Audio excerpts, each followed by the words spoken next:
नमस्कार, आप सभी ने कक्षा 11 में अध्याय 6 भाग 4 पढ़ लिया था। भाग 4 में आपने फ्लोएम के बारे में संपूर्ण जानकारी ले ली। आपने जाना सरल ऊतक और जटिल ऊतक को पूरी तरीके से। अब हम पढ़ेंगे ऊतक तंत्र के बारे में, टिश्यू सिस्टम। हम जानेंगे कि यही जो ऊतक हैं जो आपने पढ़ा है, पैरेन्काइमा, कोलेनकाइमा, स्क्लेरेन्काइमा, और आपने जटिल ऊतकों के बारे में जाना, जाइलम और फ्लोएम, ये कहाँ कहाँ पर कैसे कैसे पाए जाते हैं, पूरे पौधे का निर्माण इनसे कैसे होता है, यानी हम ऊतक तंत्र के बारे में समझेंगे।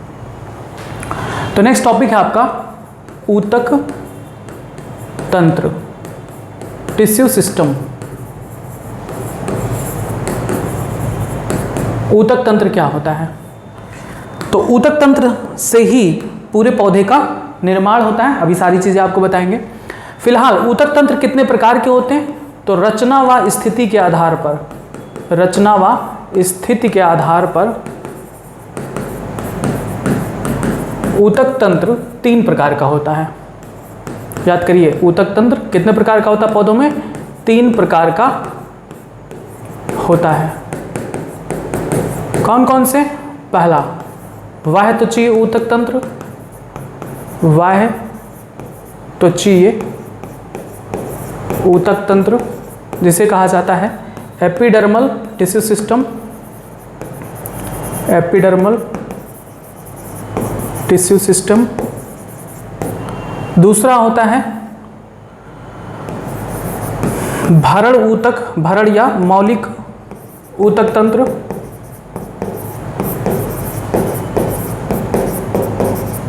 ग्राउंड टिश्यू सिस्टम जिसे कहते हैं, ग्राउंड टिश्यू सिस्टम। और तीसरा होता है संवहन ऊतक तंत्र।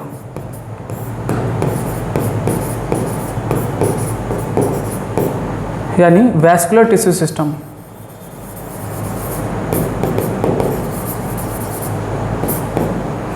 तो आपने वैस्कुलर टिश्यू सिस्टम के बारे में जाना है। जाइलम और फ्लोएम ही वैस्कुलर टिश्यू सिस्टम बनाते हैं।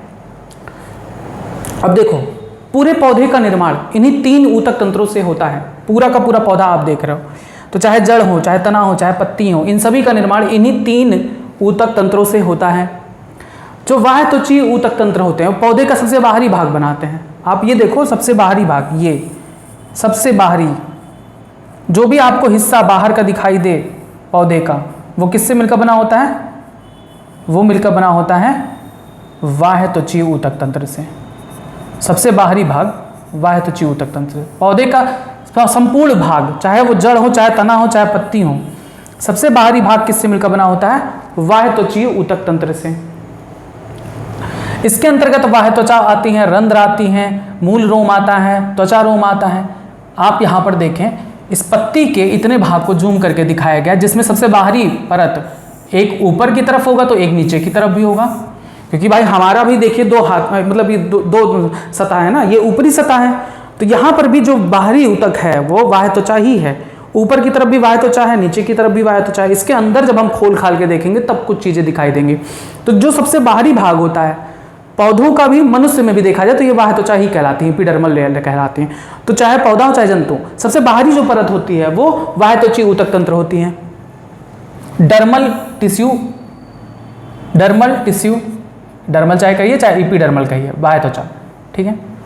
अब यहाँ पर देखो, तने में, तने को अगर हम काटेंगे तो उसमें भी हमें सबसे बाहरी क्षेत्र में क्या मिलेगा? Dermal tissue. देखिए, डर्मल टिश्यू, एपिडर्मिस।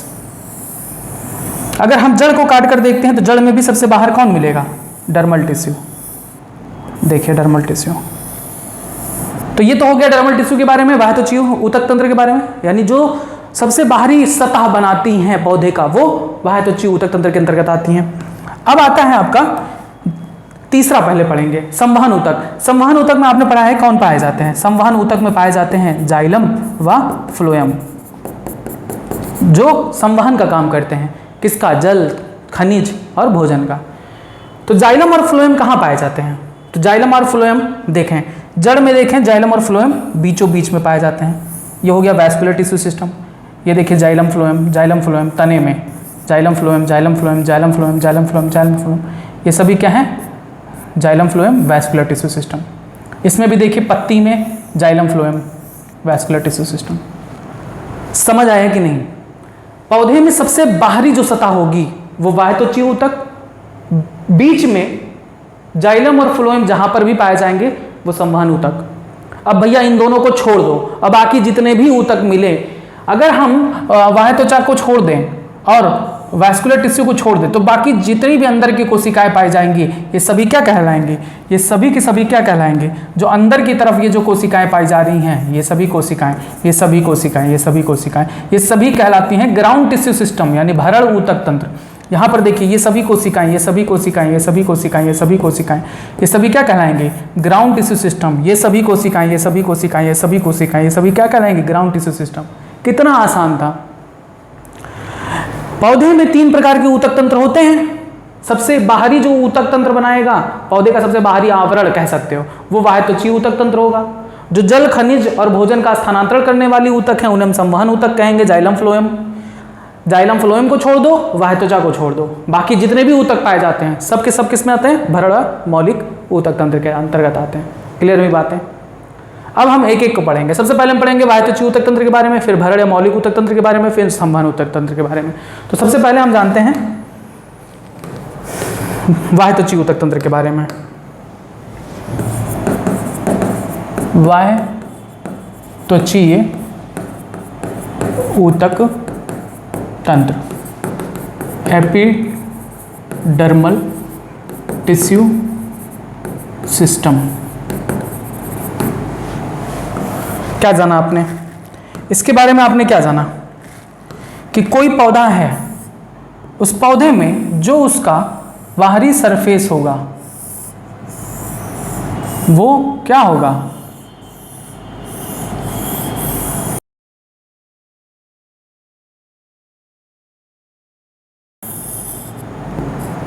ठीक है,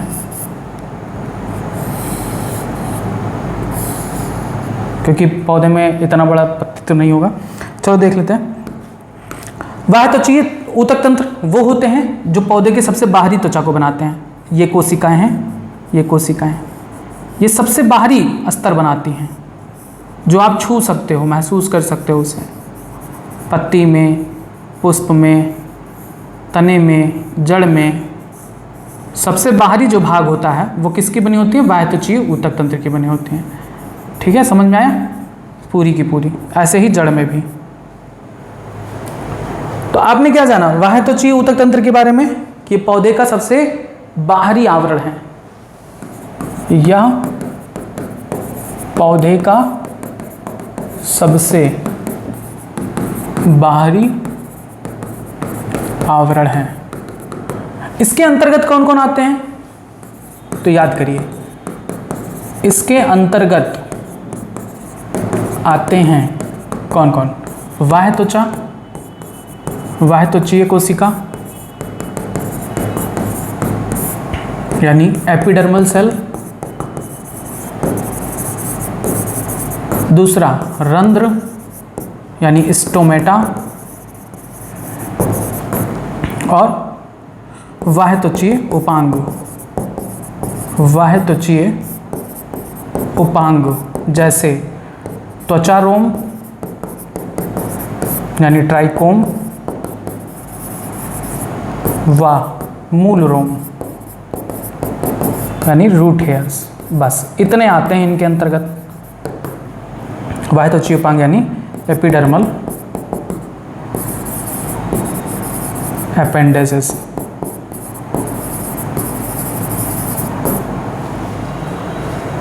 वाह्यत्वचा यानी इनके सबसे बाहरी सतह, पौधे की सबसे बाहरी सतह कौन बनाती है, वाह्यत्वचा बनाती हैं, वाह्यत्वचीय ऊतक। अब वाह्यत्वचीय ऊतक में कभी कभी हमें कुछ रंध्र देखने को मिलते हैं जो कि पत्तियों में पाए जाते हैं। तनों में कुछ रूट हेयर्स हेयर्स देखने को मिलते हैं जिन्हें त्वचारोम कहते हैं। जड़ में जो हेयर्स होते हैं उन्हें मूल रोम कहते हैं। चलो ध्यान से समझो। अगर पत्ती में छोटे छोटे रंध्र पाए जाते हैं तो ये उसका भाग है, क्योंकि रंध्र कहाँ पाए जाते हैं, वाह्यत्वचीय ऊतक तंत्र में ही पाए जाते हैं, वाह्यत्वचा में ही बीच बीच में पाए जाते हैं। तो ये वाह्यत्वचीय ऊतक तंत्र का ही हिस्सा हुआ। वाह्यत्वचीय उपांग त्वचारोम, आपने देखा होगा कुछ पौधे में ऐसे रोएं निकले होते हैं, तो ये रोएं कहाँ होते हैं, वाह्यत्वचा पर ही होते हैं ना। बाह्य त्वचा पर ही होते हैं, तो ये भी त्वचा रोम भी बाह्य त्वचीय ऊतक तंत्र के अंतर्गत आएगा। और जड़ में तो आप जानते ही हो कि मूल रोम पाए जाते हैं जो जल और खनिज लवणों का अवशोषण करते हैं, तो मूल रोम भी बाह्य त्वचा के ऊपर ही पाया जाता है, इसलिए ये भी बाह्य त्वचीय ऊतक तंत्र का ही हिस्सा है। इतना समझ में आया बाह्य त्वचा के बारे में, यानी जो पौधे का सबसे बाहरी हिस्सा होगा वो बाह्य त्वचीय ऊतक तंत्र बनाएगा। बाह्य त्वचीय ऊतक तंत्र के अंतर्गत क्या आते हैं, तो अंतर्गत आते हैं ये बाह्य त्वचीय कोशिका, ये हो गई बाह्य त्वचीय कोशिका हो गई, रंध्र होगी जो पत्तियों में पाई जाती हैं, छिद्र होती हैं छोटी छोटी, और उसके बाद त्वचा रोम जो तनों पर पाई जाती हैं, मूल रोम जो जड़ पर पाया जाता है। बस इतने हिस्से होते हैं। तो सबसे पहले हम पढ़ेंगे बाह्य त्वचीय कोशिका के बारे में, बाह्य त्वचीय कोशिका के बारे में। Epidermal cells. बाह्य त्वचीय कोशिका के बारे में आपने क्या जाना, सबसे पहला पॉइंट कि ये पौधों के भागों का कोई भी भाग हो, चाहे जड़, तना, पत्ती, कोई भी भाग, उसका सबसे बाहरी सतह बनाती हैं। इनकी कोशिकाएं लंबी लंबी होती हैं, एक दूसरे से सटी हुई होती है, परस्पर एक अखंड सतह बनाती हैं, कहीं पर टूटी नहीं होती हैं, अखंड सतह बनाती हैं। ये कैसी कोशिकाएं हैं, तो ये पैरेन्काइमा कोशिकाएं हैं, जिनमें बहुत कम मात्रा में साइटोप्लाज्म पाया जाता है। इनमें कोशिका भित्ति भी पाई जाती है। और जो दूसरी सबसे इंपॉर्टेंट पॉइंट है कि बाह्य त्वचा कोशिकाओं के बाहरी सतह पर मोम की मोटी परत पाई जाती है, मोम की मोटी परत पाई जाती है जिसे क्यूटिकल कहते हैं। और क्यूटिकल जल हानि को कम करता है। अब यहां पर सबसे इंपॉर्टेंट पॉइंट ये है कि जड़ में क्यूटिकल नहीं पाया जाता। बस इतना था बाह्य त्वचा के बारे में, सिंपल नोट कर लीजिए। पहला क्या है कि यह पौधों के भागों का सबसे बाहरी सतह है। इनकी कोशिकाएं लंबी, एक दूसरे से सटी,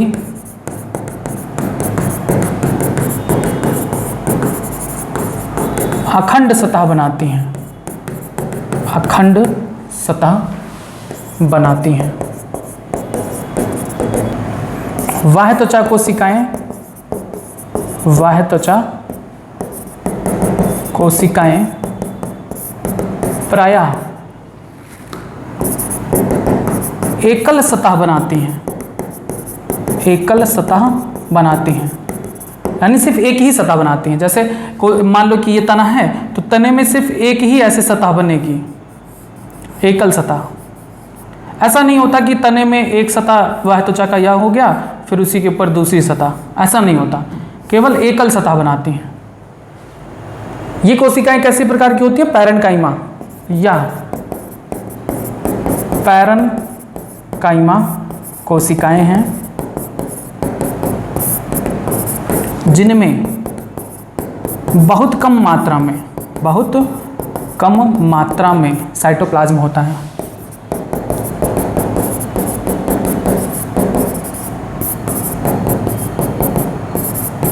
ठीक, इनमें कोशिका भित्ति पाई जाती है और एक बड़ा रसधानी भी होता है। इनमें कोशिका भित्ति पाई जाती है व एक बड़ा रसधानी होता है।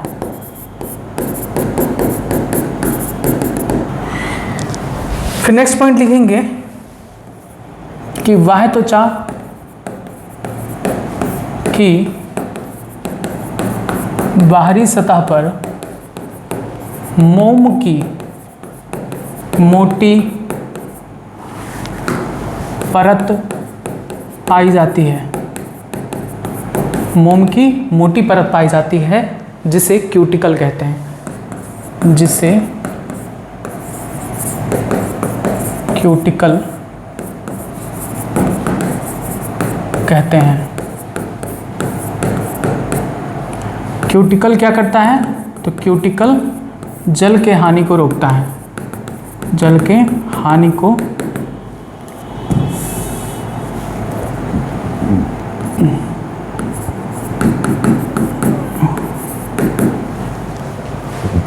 रोकता है।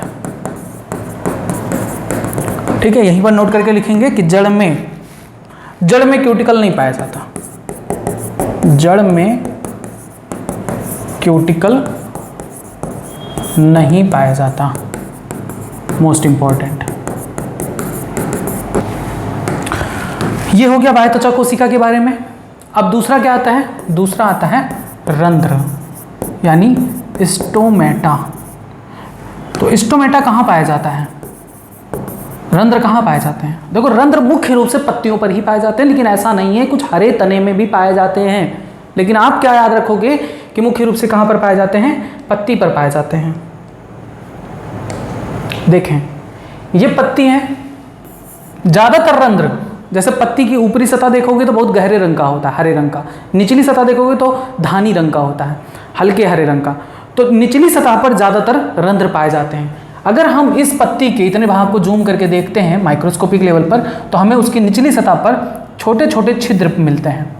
इन्हीं छिद्रों को कहा जाता है स्टोमेटा, रंध्र। तो रंध्र कहाँ होते हैं? पत्तियों की बाह्य त्वचा पर होते हैं। देखिए, ये बाह्य त्वचा है, ये बाह्य त्वचा है, ये लोअर एपिडर्मिस है, या अपर एपिडर्मिस है। ठीक है, तो ये बाह्य त्वचा है। तो बाह्य त्वचा पर ही छिद्र पाए जाते हैं, जिन्हें हम स्टोमेटा कहते हैं। कार्य क्या होता है? स्टोमेटा का कार्य आपको आगे और बताया जाएगा डिटेल में, प्रकाश संश्लेषण में भी बताया जाएगा, उसके बाद प्रकाशोत्सर्जन में भी बताया जाएगा। रंध्र का कार्य होता है वाष्पोत्सर्जन क्रिया को करना, नियमित करना, क्योंकि इसी के माध्यम से जल H2O वाष्प बनकर बाहर निकलती है। दूसरा, इसी के माध्यम से गैस का अंदर और बाहर आवागमन होता है। CO2 अंदर जाती है और ऑक्सीजन बाहर आती है पौधों से। तो रंध्र का कार्य क्या होता है? वाष्पोत्सर्जन और गैसों के विनिमय यानी एक्सचेंज ऑफ गैसेस को नियमित करना। दूसरा इंपॉर्टेंट पॉइंट, प्रत्येक रंध्र में दो सेम के आकार की, प्रत्येक रंध्र में, ये रंध्र है तो इसमें प्रत्येक रंध्र में दो सेम के आकार की कोशिकाएं होती हैं। एक ये हो गई, दूसरी ये, जिन्हें गार्ड सेल्स, द्वार कोशिकाएं कहते हैं। सेम के आकार की होती हैं ज़्यादातर, लेकिन एक एक्सेप्शन है घास। घास के पौधे में जो रंध्र होता है उसके दोनों जो द्वार कोशिकाएं होती हैं वो डंबल के आकार की होती है। डंबल जानते हैं ना, एक्सरसाइज करने वाला डंबल जो ऐसे दिखाई देता है, डंबल। तो डंबल के आकार की होती हैं। लड़कियों वाला डंबल ऐसे होता है, उसी शेप का होता है, लड़कियों वाला डंबल है ये, लड़कियां उठाती हैं इसको। तो ये डंबल के आकार का घासों में पाया जाता है। ये क्वेश्चन नीट में पूछा हुआ है कि डंबल शेप द्वार कोशिकाएं किस में पाई जाती हैं? घास में। द्वार कोशिकाओं की बात करें तो द्वार कोशिका में जो उसकी बाहरी परत होती है वो पतली होती है, भीतरी परत मोटी होती है, भीतरी भित्ति। दूसरा, ग्वार्ड कोशिकाओं में क्लोरोप्लास्ट हरित लवक पाया जाता है, जिसकी मदद से प्रकाश संश्लेषण भी करते हैं।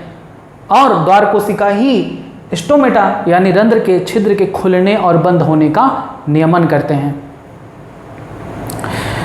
कुछ कोशिकाएं जो द्वार कोशिका या स्टोमेटा के आसपास होती हैं, उनकी आकृति, माप व पदार्थ में विशिष्टता आ जाती है, जिन्हें हम सहायक कोशिका, सब्सिडियरी सेल्स कहते हैं। ठीक है, अब रंध्र, द्वार कोशिका, सहायक कोशिका, इन तीनों को सम्मिलित रूप से कहा जाता है रंध्रीय अपरेटस यानी स्टोमेटल अपरेटस। आइए इसको हम फिगर में दिखाते हैं आपको। ये देखिए, पत्ती हैं, पत्तियों में देखें छोटे छोटे रंध्र पाए जाते हैं, जिनसे वाष्प निकलती है, जल वाष्प निकलती है, जिसे वाष्पोत्सर्जन कहते हैं। जल का वाष्प के रूप में पौधों से निकलना वाष्पोत्सर्जन कहलाता है। तो ये है स्टोमेटल छिद्र। स्टोमेटा कोई संरचना नहीं है, ये सिर्फ छिद्र है। स्टोमेटल छिद्र को रेगुलेट कौन करता है? दो कोशिकाएं, एक ये हो गई और दूसरी ये हो गई। इन्हें कहते हैं द्वार कोशिका या गॉड सेल्स। कहाँ गया भाई? दिखाएं इन्हें, गॉड सेल्स। तो गार्ड सेल्स ही रंध्र के खुलने और बंद होने, देखो यह बंद है, खुलने और बंद होने की क्रिया का नियमन करते हैं। द्वार कोशिका में आप बाहरी भित्ति को देखो तो बाहरी भित्ति पतली होती है, लेकिन मोटी भित्ति देखो तो मोटी भित्ति, भीतरी भित्ति जो होती है, आंतरिक भित्ति, वो मोटी होती है। उसके बाद द्वार कोशिका में हरित लवक क्लोरोप्लास्ट पाया जाता है। उसके बाद अगर आप एनसीईआरटी की फिगर को देखो तो एनसीईआरटी में भी यही चीज़ दिखाया गया है। ये है स्टोमेटल पोर छिद्र, ये हैं गार्ड सेल्स। और आपको क्या बताया था कि अभी मैंने बताया था कि गार्ड सेल यानी या स्टोमेटा के आसपास की कुछ कोशिकाएं आकार, माप व पदार्थ में विशिष्टता आ जाती है इनमें, और ये कोशिकाएं क्या कहलाती हैं? सहायक कोशिकाएं, सब्सिडियरी सेल्स कहलाती हैं। घास में ये गार्ड सेल्स, द्वार कोशिका कैसे आकार की होती है? Dumbbell shape. ये देखो डंबल शेप की होती हैं। एक ऐसा डंबल आता है ना जो लोहे का बना होता है, जो हम लोग यूज़ करते हैं, वो तो रॉड वाली होती है, इस तरह से बनी होती हैं, 2 पहिए के समान स्ट्रक्चर होती हैं, ठीक है। लेकिन जो लड़कियां उठाती हैं उनके लिए लोहे की ऐसी बनी होती है डंबल, वैसे ही शेप है, ठीक है। बस तो इसके बारे में आप नोट करेंगे। रंध्र के बारे में लिखेंगे कि यह पत्तियों के बाह्य त्वचा पर पाई जाती है, बाह्य त्वचा पर पाई जाती है। नेक्स्ट, यह क्या करता है?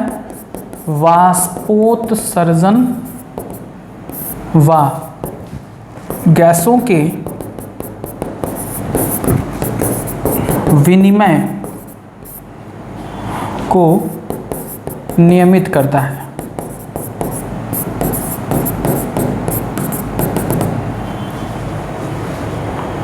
दूसरा, प्रत्येक रंध्र में 2 सेम के आकार का द्वार कोशिका यानी गार्ड सेल्स होती हैं, ठीक है।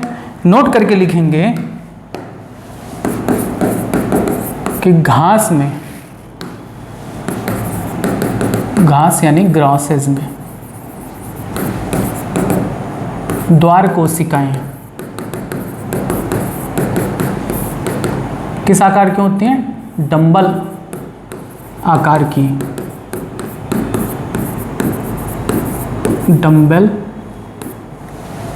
शेप्ड होती हैं।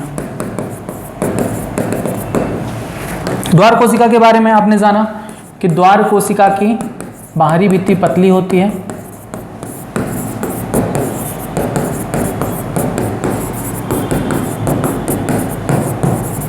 व भीतरी भित्ति मोटी होती है।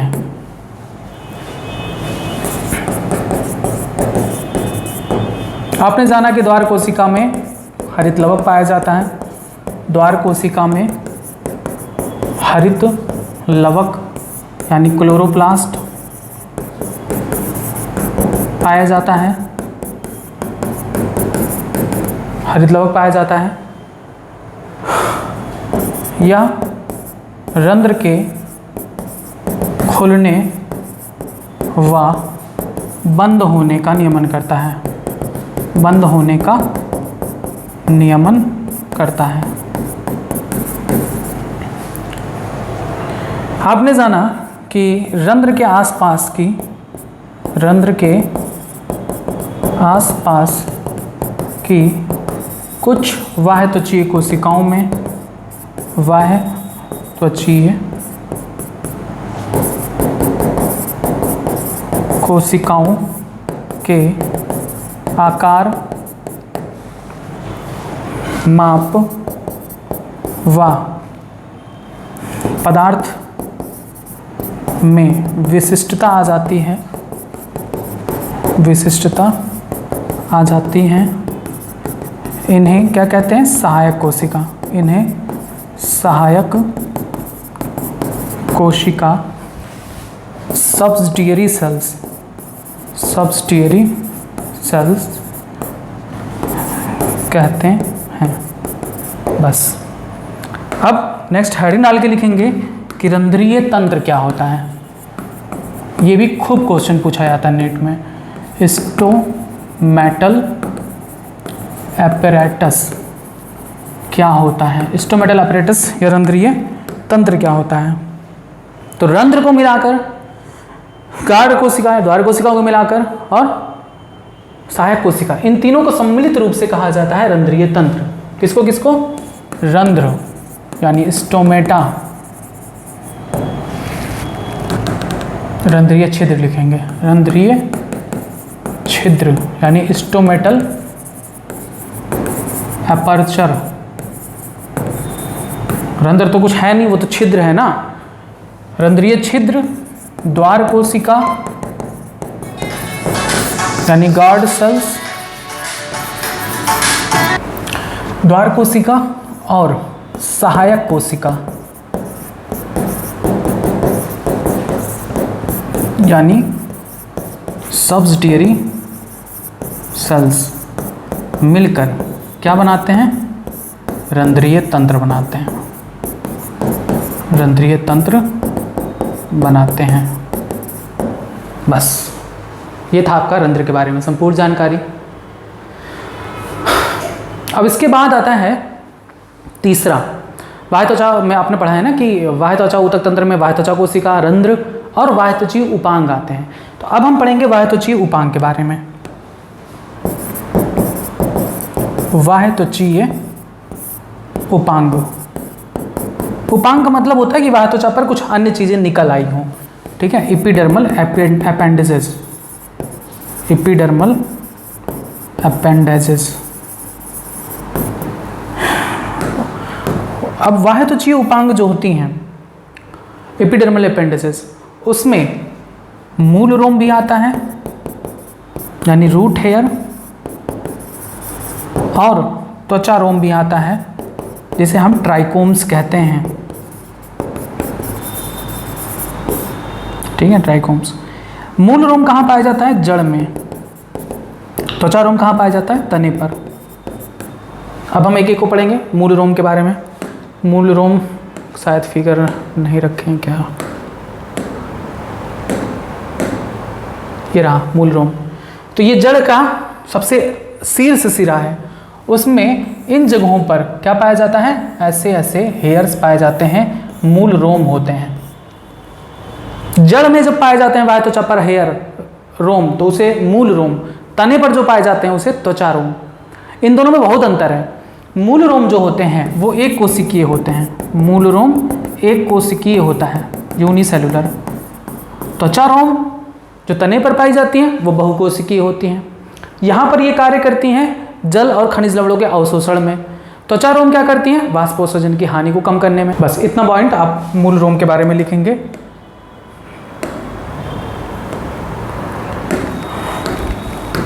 हेडिंग डालेंगे मूल रोम, रूट हेयर्स। तो मूल रोम कहाँ पाए जाते हैं?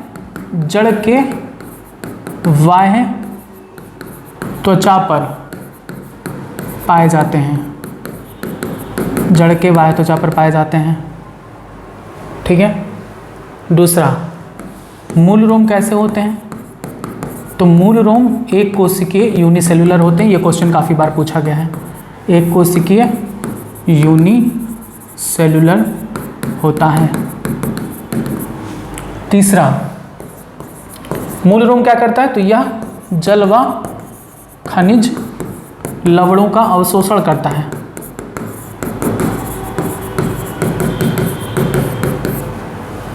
तो क्वेश्चन ऐसे भी पूछे जाते हैं कि जड़ का वो भाग जो जल और खनिज का अवशोषण करता है, जड़ का कौन सा भाग? मूल रोम जल व खनिज लवणों का अवशोषण करता है। बात करें अगर हम मूल रोम की, त्वचा रोम की, मूल रोम तो हो गया, त्वचा रोम जिन्हें हम ट्राइकोम्स कहते हैं।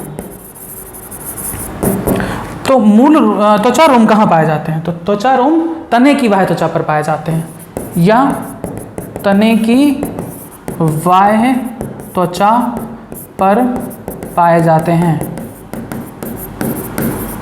अब जैसे ये एक कोशिकीय होता है, त्वचारोम कैसे होते हैं? बहुकोशिकीय। त्वचारोम बहुकोशिकीय यानी मल्टी सेलुलर होते हैं, मल्टी सेलुलर होते हैं। ठीक है। तीसरा कि त्वचारोम का कार्य क्या होता है? वाष्पोत्सर्जन द्वारा जल की हानि को कम करना। त्वचारोम वाष्पोत्सर्जन द्वारा जल की हानि को कम करता है। अच्छा, त्वचारोम कैसे हो सकते हैं? तो लिख सकते हैं एक पॉइंट और कि त्वचारोम शाखित या अशाखित, नरम या मुलायम तथा स्रावी हो सकते हैं।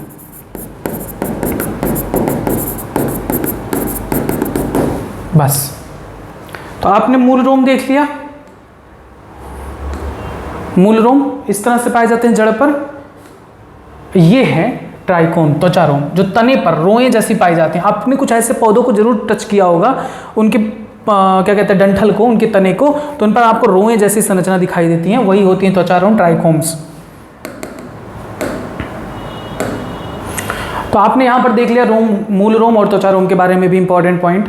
जो सबसे ज़्यादा पूछा जाता है वो ये, और दूसरा क्वेश्चन इनका कार्य। ठीक है, बस। तो ये हो गया पहला, बाह्य त्वचीय ऊतक तंत्र के बारे में। आपने पढ़ा बाह्य त्वचीय ऊतक तंत्र के अंतर्गत कौन आता है? रंध्र आता है, और द्वार कोशिका आती हैं, और बाह्य त्वचीय उपांग, मूल रोम, त्वचारोम आते हैं। बस।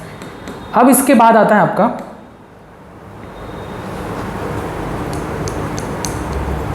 भरण ऊतक तंत्र। तो ये सब चीज़ें होगी। अब हेडिंग डालेंगे दूसरा, भरण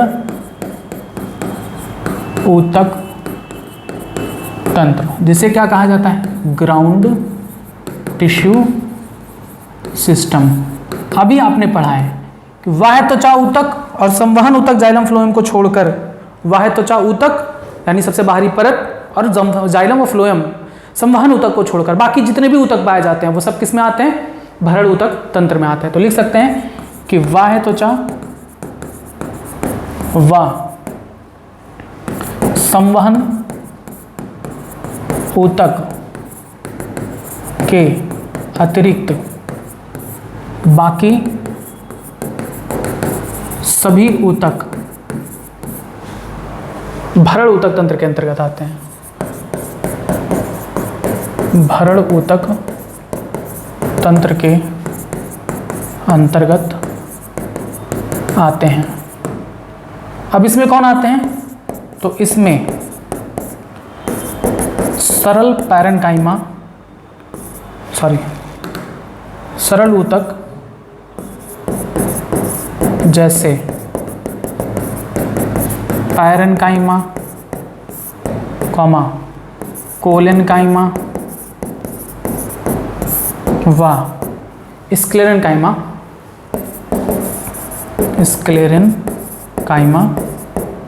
कोशिकाएं होती हैं।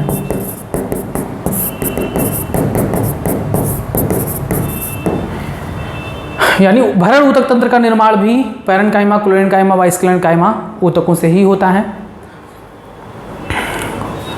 बात करें अगर हम प्राथमिक तने में, तो प्राथमिक तने में पैरेन्काइमा कहाँ कहाँ पाया जाता है? पैरेन्काइमा कोशिका वलकुट में पाया जाता है, वलकुट यानी कॉर्टेक्स, परिरंभ यानी पेरिसाइकिल, पित्त व मज्जा किरणों, मेडुलरी रेज, मेडुलरी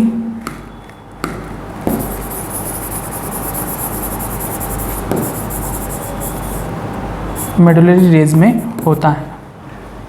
तो क्वेश्चन पूछा जा सकता है प्राथमिक तने में पैरेन्काइमा कोशिका किस में पाया जाता है? वलकुट, परिरंभ, पित्त मज्जाकिरण में पाया जाता है। अगर हम बात करें पत्तियों में, तो पत्तियों में जो भरण ऊतक तंत्र होता है उनकी भित्तियां बहुत पतली होती हैं और क्लोरोप्लास्ट युक्त होती हैं, जिन्हें पर्ण मध्योतक यानी मीजोफिल्स कहते हैं। अब मीजोफिल्स का संरचना देख लो। तो ये है, पहले तो ये देख लो प्राथमिक ऊतक के प्राथमिक तने में जो पैरेन्काइमा कोशिकाएं होती हैं वो कॉर्टेक्स में होती हैं। यानी देखो कॉर्टेक्स किस में आता है? भरण ऊतक तंत्र में। वलकुट किस में आता है? भरण ऊतक तंत्र में। उसके बाद परिरंभ, पेरिसाइकिल, ये भी किस में आता है? भरण ऊतक तंत्र में। उसके बाद मेडुलरी रेज, और यहाँ पर जो कोशिकाएं पाई जाती हैं उन सभी को पित्त कहते हैं।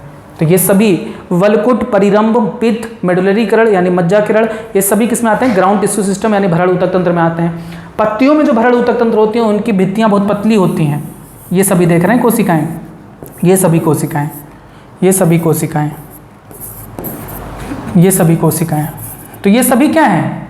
पतली भित्ति वाली और क्लोरोप्लास्ट युक्त होती हैं, इसलिए इन्हें हम पर्ण मध्योतक कहते हैं, मीजोफिल्स कहते हैं। अब ये भी दो प्रकार की होती है, पैलेसेड और स्पंजी। तो इतना डिटेल आपको नहीं पढ़ना है। तो आपने कहाँ तक लिखा? यहाँ तक हो गया। इसी में लिखेंगे कि पत्तियों में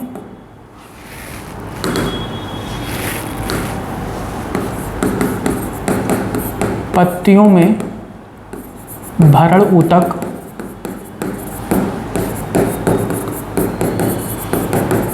पतली भित्ति वाली व क्लोरोप्लास्ट युक्त होती हैं,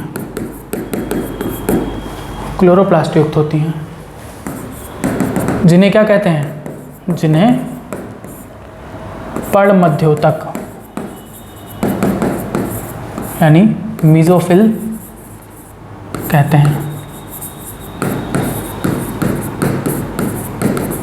बस ये हो गया भरण ऊतक तंत्र के बारे में। अब आता है आपका संवहन ऊतक तंत्र। तीसरा, संवहन ऊतक तंत्र, वैस्कुलर टिश्यू सिस्टम। तो आपको पता है कि इसमें कौन आते हैं? जाइलम और फ्लोएम। तो संवहन ऊतक कौन बनाता है? जाइलम और फ्लोएम। इसमें कौन आते हैं? इसमें जाइलम व फ्लोएम आते हैं, जिनके बारे में आप पहले भी पढ़ चुके हो।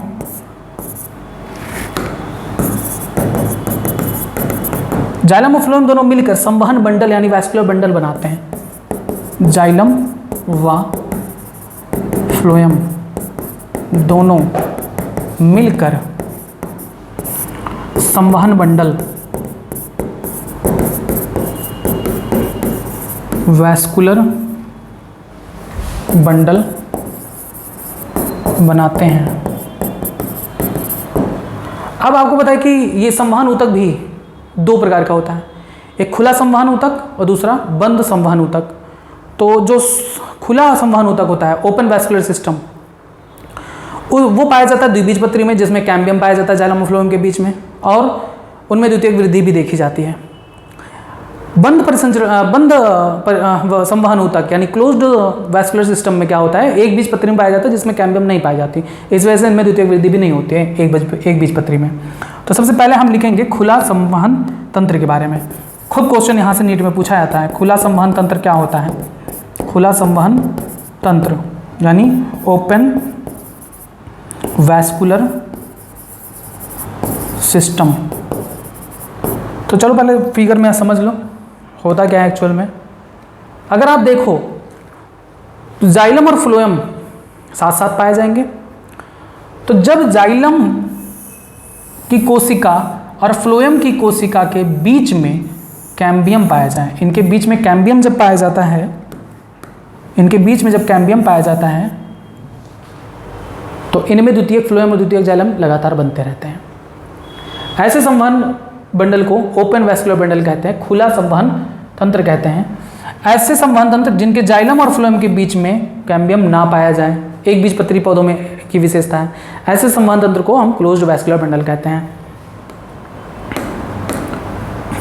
तो यहाँ पर लिख सकते हैं खुला संवहन तंत्र में कि द्विबीजपत्री में जाइलम व फ्लोएम के बीच, जाइलम व फ्लोएम के बीच कैम्बियम पाया जाता है। कैम्बियम पाया जाता है।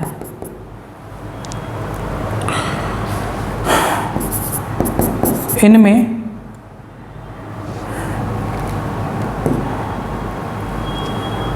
ऐसे लिखेंगे, इसलिए इनमें लगातार द्वितीयक जाइलम व फ्लोएम बनते रहते हैं। ऐसे संवहन मंडल को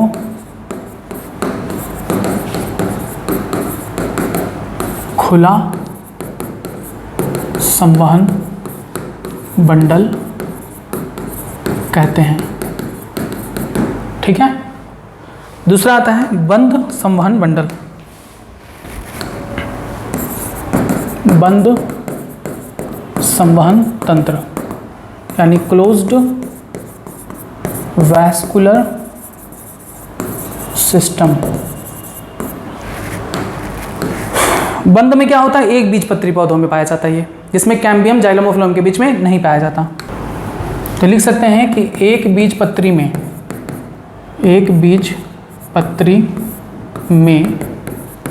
जाइलम व फ्लोएम के बीच कैम्बियम नहीं पाया जाता। कैम्बियम नहीं पाया जाता चूंकि इनमें द्वितीयक जाइलम व फ्लोएम का निर्माण नहीं होता, इसलिए इसे बंद संवहन तंत्र कहते हैं।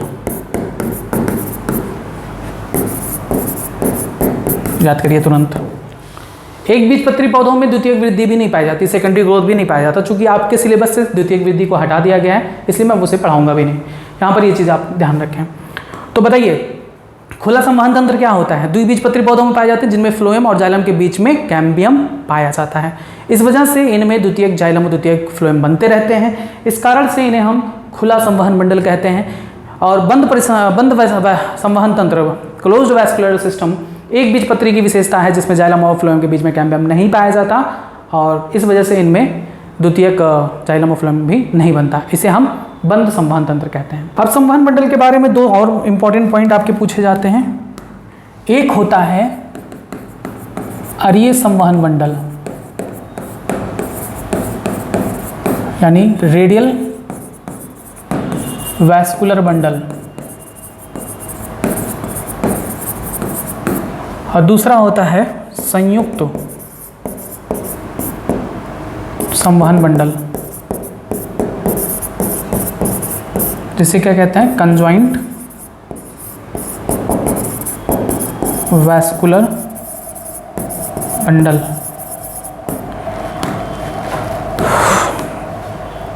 अरीय संवहन मंडल और संयुक्त संवहन मंडल क्या होते हैं। तो जब जाइलम और फ्लोएम एकांतर तरीके से भिन्न त्रिज्या पर स्थित होते हैं, कहाँ गया, ये रहा। जब जाइलम और फ्लोएम एकांतर तरीके से, यानी एक के बाद एक, देखो एक बार फ्लोएम आया, फिर उसके बाद जाइलम, फिर फ्लोएम, फिर जाइलम, फिर फ्लोएम, फिर जाइलम, एकांतर तरीके से, यानी एक के बाद फ्लोएम के बाद जाइलम, जाइलम के बाद फ्लोएम, एकांतर तरीके से और भिन्न त्रिज्या पर। एक त्रिज्या पर ये है, दूसरी त्रिज्या पर ये है, भिन्न त्रिज्या पर हो, तब इस प्रकार के वैस्कुलर सिस्टम को हम रेडियल वैस्कुलर बंडल कहते हैं, अरीय संवहन बंडल कहते हैं। और जब जाइलम और फ्लोएम एक ही त्रिज्या पर हो, देखो एक ही त्रिज्या पर दोनों हैं, इधर जाइलम है, इधर फ्लोएम, इधर जाइलम, इधर फ्लोएम, इधर जाइलम, इधर फ्लोएम, इधर जाइलम, इधर फ्लोएम, एक ही त्रिज्या पर होते हैं, तब इसे हम कंजॉइंट वैस्कुलर बंडल यानी संयुक्त संवहन बंडल कहते हैं। तो जो रेडियल वैस्कुलर बंडल होता है वो पाया जाता है जड़ में, ये पाया जाता है तने व पत्ती में। बस इतना पॉइंट आप नोट करेंगे। तो लिखेंगे अरीय संवहन मंडल में कि जब जाइलम व फ्लोएम एकांतर तरीके से भिन्न त्रिज्या पर स्थित हों, भिन्न त्रिज्या पर स्थित हों, ठीक है, जैसे जड़ों में। इसमें क्या होगा, जब जाइलम व फ्लोएम एक ही त्रिज्या पर स्थित हों, एक ही त्रिज्या पर स्थित हों। इसका एग्जाम्पल क्या है, तना व पत्ती। बस ये था आज का टॉपिक, जिसमें आपने ऊतक तंत्र के बारे में पढ़ा, 3 प्रकार के ऊतक तंत्रों के बारे में पढ़ा। कौन कौन से, वाह्यतोचीय ऊतक तंत्र, भरण ऊतक तंत्र और संवहन ऊतक तंत्र, जिसमें सबसे ज़्यादा यहाँ से ही क्वेश्चंस पूछे जाते हैं। ठीक है, सारे फिगर्स को भी आपने समझ लिया। चलिए बस इसको अच्छी तरीके से आप पढ़ लीजिएगा, तैयार कर लीजिएगा। यहाँ से खूब सारे क्वेश्चंस बनते हैं और पूछे भी जाते हैं। इसके बाद जो भी टॉपिक होगा जल्दी बताया जाएगा। धन्यवाद।